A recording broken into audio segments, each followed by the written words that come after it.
आजकाल सोशल मीडियाचा जमाना आहे. इथं रोज एक नवीन स्टार जन्माला येतो.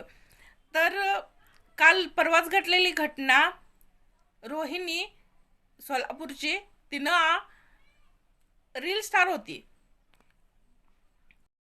तिनंच आपल्याच हॉटेलमध्ये, म्हणजे तिचंच हॉटेल होतं, मालकीन होती ती, सर्व होती त्या हॉटेलची, स्टार होती. तिला म्हणजे कुठला असं वाटत नव्हतं वर बघता की कुठलं टेन्शन असेल, तरी सुद्धा तिनं गळफास लावून आत्महत्या केली. आता आपल्याला वरनं जर वाटत असलं की तिला काही टेन्शन नसेल, तरी काहीतरी माणसाच्या आयुष्यात असतं.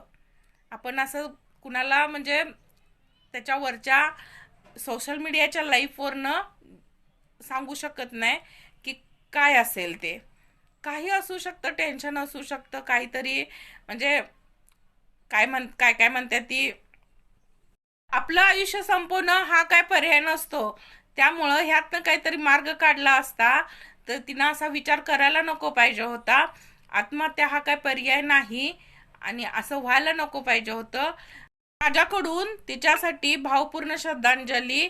तिच्या आत्म्यास शांती लाभो हीच सदिच्छा. असं व्हायला नको पाहिजे होतं.